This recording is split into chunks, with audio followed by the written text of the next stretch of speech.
Assalaamu calaykum. Kusoo dhawow daawada qaybta xigta oo aad u xasaasisan kuna saabsan afgambigii dhicisoobe ee dalka Turkiga. Afgambigan qaybihiisa kala duwan ee aad aragteen waxaa qoray Kamaal Axmed Cali. Anigoo Maxamed Ciise Maxamuud Marcade ayaa idin la socodsiinaya. Markaana qaybta xigta oo meel xasaasi ah maraysa. Tan iyo sanadkii 1987 dalka Turkigu waxa uu dadaal adag ugu jiray sidii uu xubin buuxdo ugu noqon lahaa ururka Midowga Yurub oo uu codsi rasmi ah oo xubinnimo ku xareystay sanadkaas, laakiin aanay marnaba muuqan ififaalo laga dheehan karo in wadaxaajoodkaasi si daacadnimo ah ugu socdo dhinaca Yurub oo danansaneed in muhiimadda Turkiga uu leeyahay aaweed aanay daayiro aysan kaga dhigi karin. Haddana sababo badan aaweed waxay u arkayeen in dowladda Turkiga aanay ahayn xubintii mudnayd inay midowga ay ka mid noqoto. Waxaanay taasi ay ka muuqatay sida aanu Midowga Yurub marnaba uusan si maangal ahi uusan ugu howlgelin dardargelinta wadaxaajoodka iyo ka shaqaynta xubinnimada dowladda Turkiga. Iyadoo ay sidaasi ay tahay, haddana waxaa markasta jirtay xiriiro adag oo dhaqaale iyo mid ammaan oo dowladda Turkiga uu la wadaagayo Midowga Yurub, iyo sidoo kale naadiyo kala duwan oo ka mid ah ururka Midowga Yurub oo xubinnimo laga siiyay Turkiga. Xukuumadihii hore ee Jamhuuriyadda Turkiga ee casriga ah ee la noolaa duruufo aan fiicnayn oo u badan dhinacyada dhaqaalaha iyo ammaanka iyo talada dalka oo inta badan gacanta ugu jirta militariga ayaa noqotay marmarsiyo fiican oo markasta Midowga Yurub ay kaga warwareegi karayeen xubinnimada dowladda Turkiga codsanaysay. Dhinaca kale, Turkiga xukuumadaha ka jira qudhoodu gartooda oo ay sii akhristeen aaweed kuma aysan degdegsanayn in xubinnimadaasi xoog aad ah ay saaraan ama Yurub ay la galaan wadaxaajood dhinacyo siman la yahay iyo in danaha ay wadaagaan ay ka dhigtaan cadaadis ay ku riixaan wadaxaajoodka.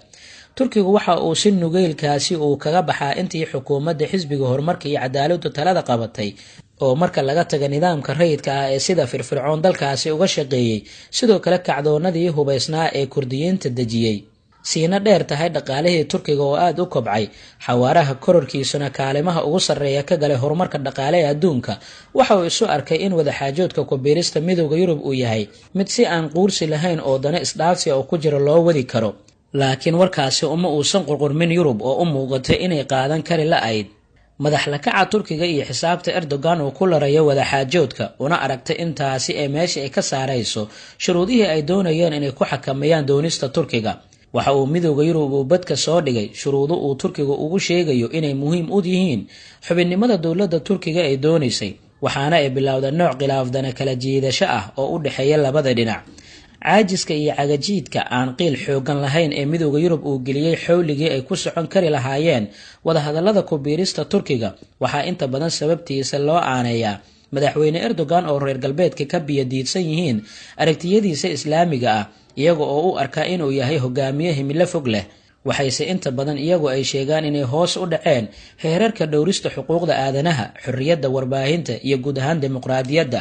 Intii ka dambeysay bilowgii colaadaha dalka Suuriya ayaa uu xiriirkii Turkiga iyo Midowga Yurub ciriiri uu sii galay kadib markii Midowga Yurub ay ku guuldareysteen inay Turkiga arrinta tahriibka dadka ay kala galaan heshiisyo sida dunida saddexaad ay la galeen oo kale.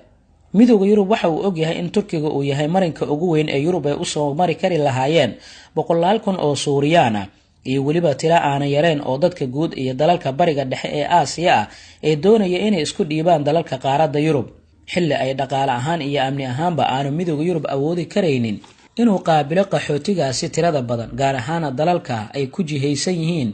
ee ay ka mid yihiin Jarmalka, Ingiriiska, Faransiiska iyo dalal kale.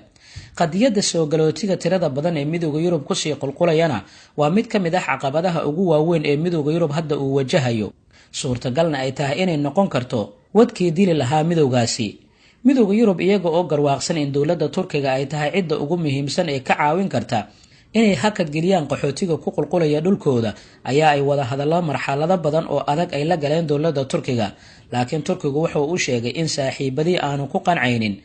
kab dhaqaale iyo taageero maaliyadeed oo lagu caawiyo sida marar badan ka dhacda dalalka dunida ka mid ah, balse uu doonayo in dalal kale ay kaga iibsadaan oo dantaas Yurub uu u qabanayo ee ah inaanay qaxootiga Suuriya ee dalalka kale dalkiisa ay ka dhigan jid ay uga gudbaan qaaradda Yurub looga bedelo dantiisa ah in lagu daro dalalka ku wada jira dalalka loogu yeero Schengen oo ah nidaam 22 dal oo Yurub iyo 4 dal oo kale ay ku heshiiyeen in muwaadiniintooda isaga gudbiya aan la weydiin baasaboor, isla markaana aan la marin nidaamka iyo shuruudaha socdaalka isaga gudbidda xuduudaha dunida ka jira. waxaa Turkigu uu dareensanaa in socdaal xuduud furan oo dalalkaani horumaray uu la yeesho ay dheefi ay ka heli doonaan muwaadiniintiisa, xorriyadna ay u heli doonaan in ay u tabarucaan Yurub oo si sahal ay u maalgashan karaan ama ay ugu soo shaqaysan karaan. sidoo kale waxa uu ka eegay fursadaha ganacsi ee sii kordhaya xooliga ku kobcaya, taasoo qayb ka qaadan karta dhaqaalihiisa sii koraya. sidaasi awgeed ayaa ay wada xaajoodka xakameynta qulqulka qaxootiga ee Yurub muhiimka u ahaa, isna arrintaasi muhiimka ahaa uu ugu xiray. midowga Yurub waxaa Erdogan ay u arkayeen inuu yahay hogaamiye dimuqraadiya liberalka loo yaqaan aan ku dhaqmaynin, isla markaana dhinaca kale talisnimada u janjeera. marka taasi lagu daro labada dhinac ee aadka isugu mandhaafsan habsami u socodka wada hadallada la xiriira codsiyada dowladda Turkiga ee xubinnimada midowga Yurub iyo inuu ka mid noqdo dalalka ay 20ka dal ay ku midaysan yihiin, isla markaana lala aqriyo sidii caajiska lahayd ee midowga Yurub uu uga jawaab celiyay isku daygii afgambiga ee dowladda Turkiga ka dhacay. waliba warbaahinta Yurub qaarkood ay faafiyeen warar u muuqda inay la dhacsan yihiin afgambiga iyo Jarmalka oo markii afgambiga uu fashilmo u diiday Erdogan inuu qalabka isgaarsiinta ee maqal iyo muuqaalba uu kala hadlo 10,000 oo dadka reer Turkiga ah ee halkaasi iyaga oo taageersan isugu soo baxay, kuwaas oo Jarmalka ka dhigaya dibadbaxyo ay ku diidayeen isku dayga afgambiga. waxay arrimahaasi oo dhan ay muujin karayeen in midowga Yurub ay raalli ay ka ahaayeen afgambiga, haddii aanay dabada ka riixayninba iyaga ay u arkayeen in madaxweyne Erdogan uu yahay jaal aanay isfahmi karaynin. waxaa iyaduna jirta in xogayaha arrimaha dhaqaalaha u qaabilsan midowga Yurub Kanter Itiger oo afgambiga ka hor waraysis iyo wargeyska caanka ee Jarmalka ee Bild uu sheegay sidan: Turkiga oo Erdogan madaxweyne uu ka yahay inaanu ku biiri doonin midowga Yurub. Kanter waxa uu sheegay inaanay suurtagal ahayn in hadda laga wada hadlo in Turkiga uu ku biiro midowga Yurub ilaa xilka uu ka dago madaxweyne Recep Tayyip Erdogan.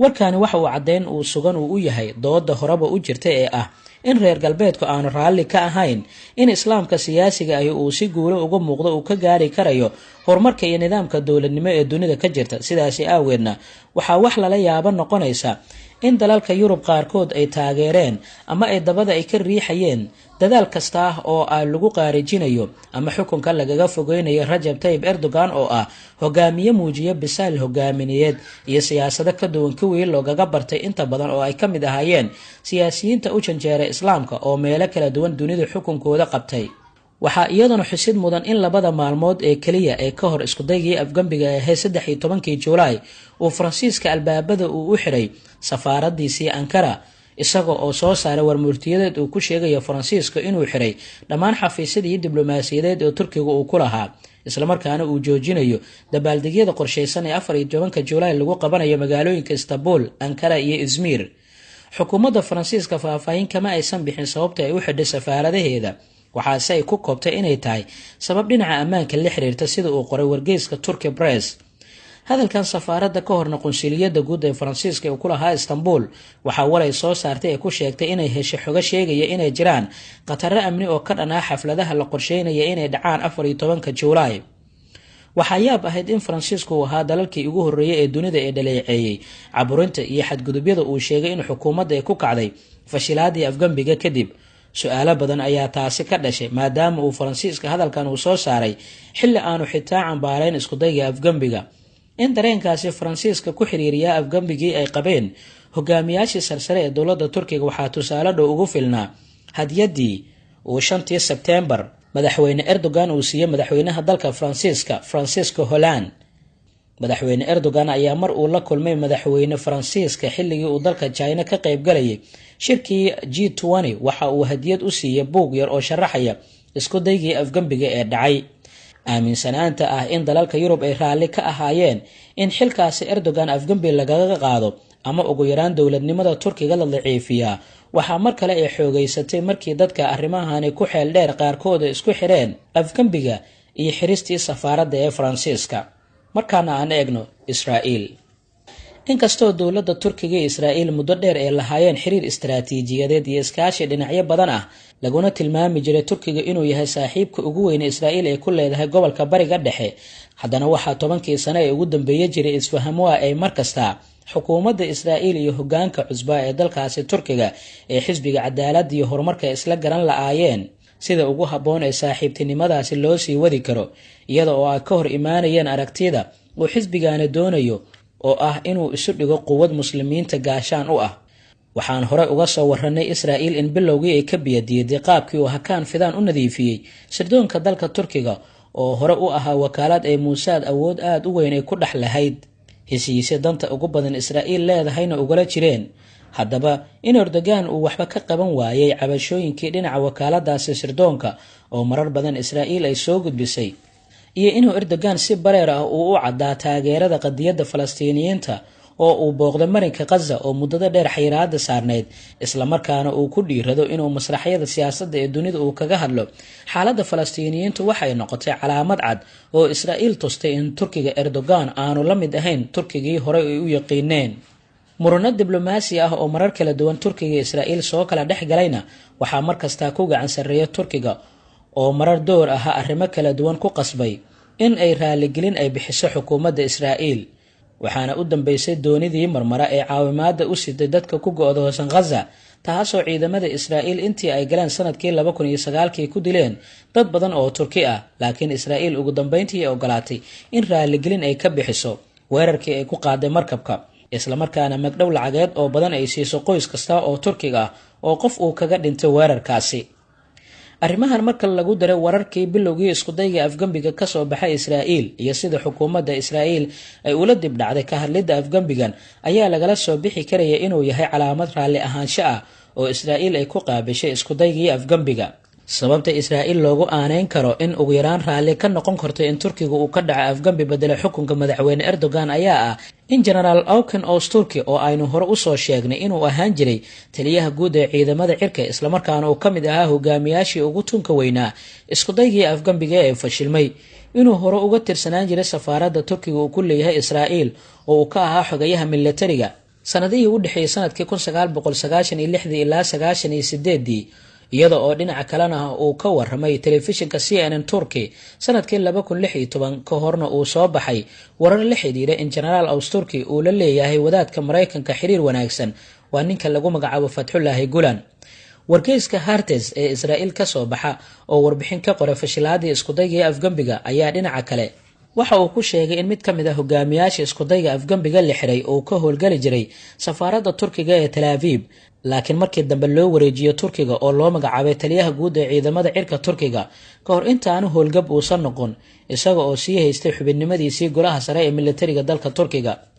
wargeyska oo u kuurgalay sababaha keeni kara in Israa'iil ay uga dib dhacdo waqtigii ku haboonaa inay ka hadasho mowqifkeeda ku aadan isku dayga afgambiga ayaa waxa uu sheegay in Israa'iil ay aamusneyd xitaa xilli Mareykanka iyo dalalka kale ee Yurub ay dhaleeceeyeen afgambiga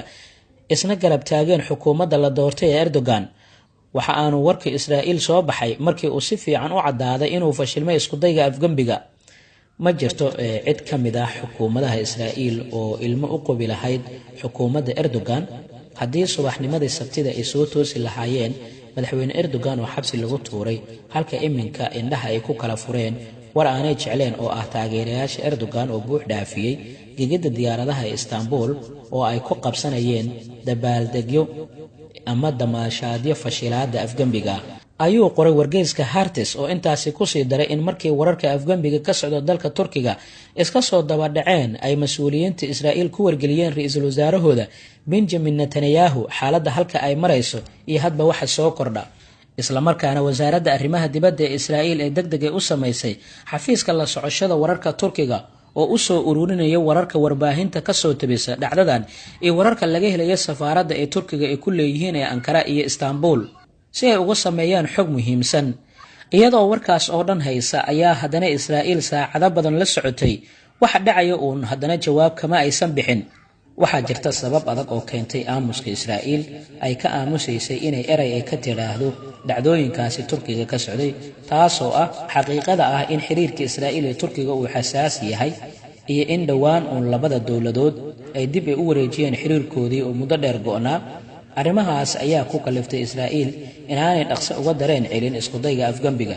sidaa waxaa ka mid ahaa sababaha uu wargeyska Haaretz ee Israa'iil ka soo baxa uu ku sheegaya aamusnaanta Israa'iil. ugu dambeyntii muddo 15 saacadood markii laga joogo fashilaadii isku dayga afgambiga ayuu afhayeenka wasaaradda arrimaha dibadda Israa'iil soo saaray warmurtiyadeed uu ku sheegay sidan: